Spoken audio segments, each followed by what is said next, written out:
his sons too, and he even appeared to them and talked with them. Jacob got the name of Israel. So there was Abraham, Isaac, and Jacob became Israel. And then he had 12 sons. And of these 12 sons, the youngest, well, I guess it was next to the youngest, was Joseph. And he was kind of a special son, evidently, because Isaac gave him this beautiful colored coat. And so when he was about 17, his older brothers were out tending the sheep, and his dad said, well, take your brothers some food, and they were about 60 miles away in another town taking care of all these sheep. And so he took this food, I guess a basket of food or something, or a knapsack or something, and took all this food down there to him. And when they saw him coming, they could see him coming down the road, and they said, hey, well, he's the one that was telling us that we were going to be like bowing down to him, and he was having these dreams where he was supposed to be like in charge of us or something, and he's our younger brother, and it shouldn't be that way. We should be in charge of him, not him in charge of us. So we're going to kill him. And one of them said, let's kill him, and then there was one of them said, no, don't kill him. Let's sell him to the camel guys that are going down to Egypt. They'll just, buy him from us. So when they got him, they put him in a pit so he couldn't get out. It was like a big hole in the ground, And pretty soon they found these guys that were going out to Egypt, and they sold Joseph to these guys, and they took his coat of many colors, which is supposed to have been a very beautiful coat. And they did this conspiracy where they said, okay, well, we'll just get some lamb's blood or something and tell our dad that it was a bear that ate Joseph, and this blood was Joseph's blood, and that's when he died. So they were going to tell this big lie to their dad, and they did. And that made their dad really sad, and he even went blind because he cried so much. And that's not in the Bible, that's in some other stories that are known in that general area of the Mideast. Anyhow, so Joseph was in Egypt now, because these camel guys took him down there, and one of the main captains of the Pharaoh is like the king of Egypt. And so one of his captains bought Joseph, and he was 17 years old, so he bought him, and he's like his slave. But he was such a smart young guy that his name was Potiphar. Potiphar, put him in charge of all of his household and everything, because he was really taking good care of everything, and he was always praying and doing the right things according to what his father and his family had always taught him to do. And the wife of Potiphar said, well, he's such an attractive guy, and he's just kind of our slave. I'll just make him feel like he should make love to me.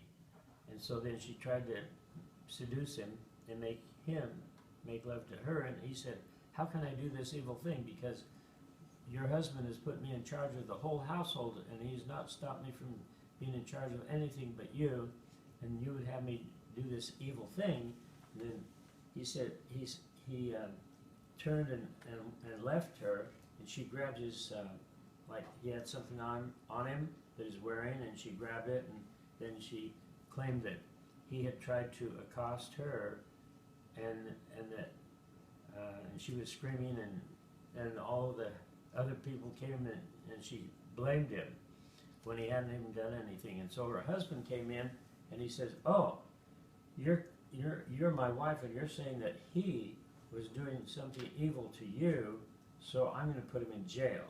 The reason he did that was because what she grabbed of him was the back of his tunic, which is like the thing that he's wearing.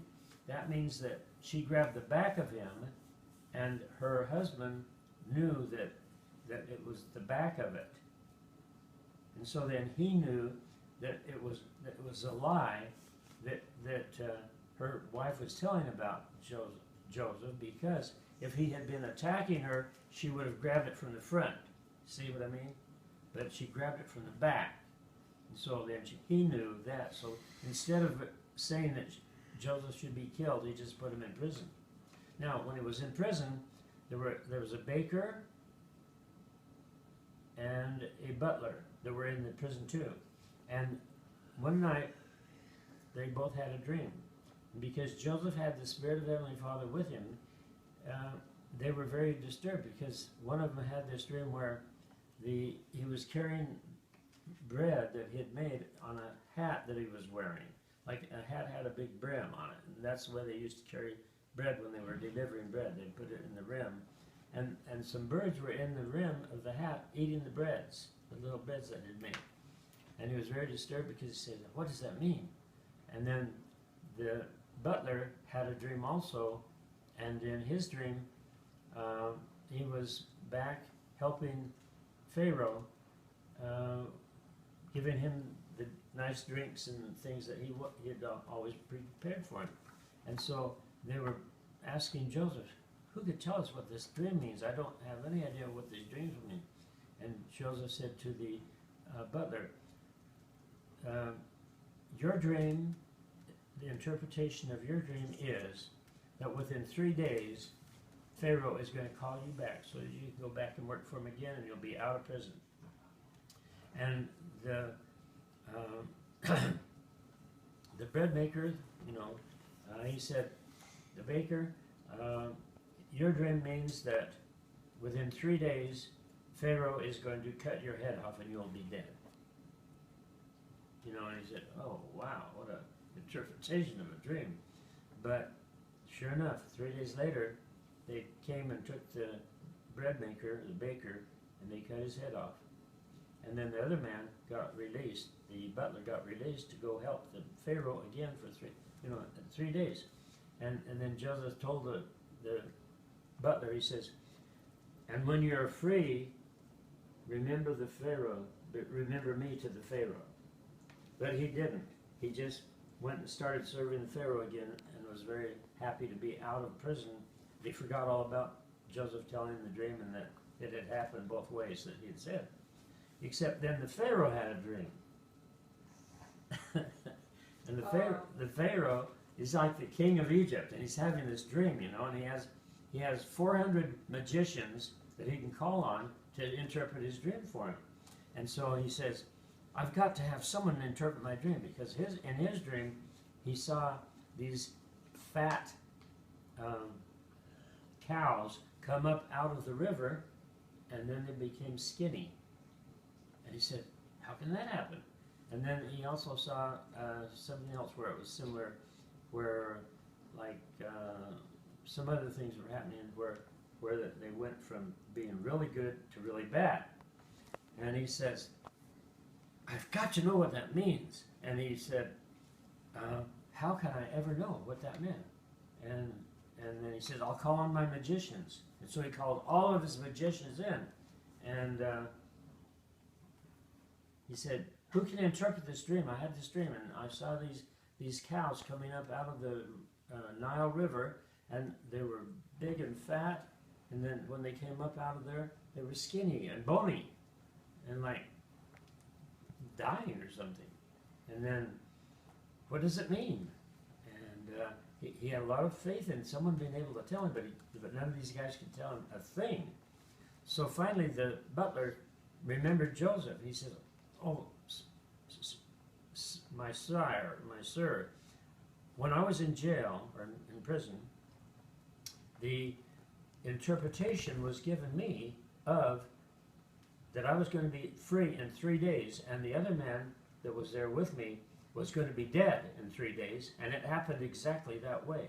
So he can interpret your dreams. And he said it was interpreted by the power of God.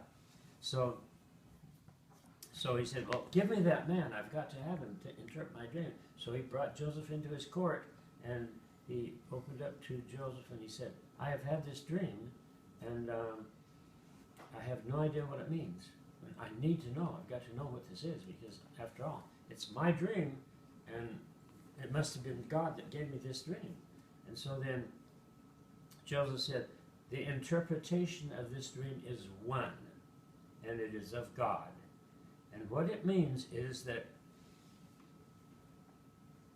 the fat cows coming up out of the Nile River and becoming skinny, I think there were 7 of them.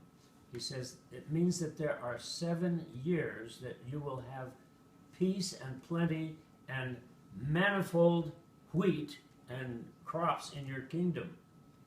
But after the 7 years, it will be devastation, and no crops will grow, and everyone will be dying if they don't prepare. So you must find someone that's wise enough to help you to do the right things in the next 7 years. Because when the end of those 7 years come, then everything is going to be terrible. And he said, then the Pharaoh said, you are the one that has interpreted my dream. You are the one that is wise enough. I will give you my ring, and you will have all of my authority in the whole country, and there will be no one greater than you. Now, guess what? I told you how old he was when he was sold by his brothers. How old was he? 17. 17. Now it's 13 years later, and he's 30 years old when he's standing in front of Pharaoh, and Pharaoh turns over the entire kingdom to him. So when I said that he was given his ring, in those days, like if you sent a letter to someone, you'd seal it with wax, and you'd take your ring, and that would be the authority to send your mail or your communication. So Joseph said, do you know what he did when he got all this authority? Well, what he did, it was kind of like in the United States government, you have someone over all of the Department of Agriculture. Okay? So then he was in charge of all of the production of all of the crops. And he said, we're going to make big, huge storehouses, like big silos, you know, big, huge areas where we're going to store all of this wheat and corn and things that are growing, so that when the time gets here that it's bad, then Pharaoh can help his people. Then there'll be some resources. And so that means that for 7 years he made these preparations, and finally the 7 years was up, and the devastation and the famine and all the death of the crops happened, and people not only in Egypt but throughout all the Mid-East, they didn't have, like over Jerusalem too, you know, they didn't have any food either. So that's where Joseph's dad and mom and brothers lived, was over in Jerusalem, you know, over in that area of Palestine. So they were getting short of food, and his dad said to the older sons, but they didn't know Joseph was alive. They had no idea about Joseph. You get that? All they knew is that they needed food, and they said, we've got to have you go over there and get some food to bring back to us, because we're going to starve over here if we don't get some help. So the dad sent the brothers over there. Have you heard this story before? Yes. Oh, okay. So the brothers go, and they get over there, and Joseph recognizes them. They don't recognize him because he's all dressed up like an Egyptian, you know. And he wasn't, although he was acting like a Hebrew, and he kept the commandments of God, like a good latter-day saint person would. But nevertheless, he kind of was very surprised to see his brothers coming over, and then he said he made certain comments to them and found out more about his family and everything, and several exchanges happened, and he finally got the whole family to move over to Egypt so he could help take care of them now. You knew that too, right? Mm-hmm. Yeah. See, There's a movie for it? Yeah, they made a movie on this. They have it on Netflix. Yeah. We watched it. okay, but so guess what? This is what I wanted to put across about this story. How many brothers and sisters and family members came with his dad?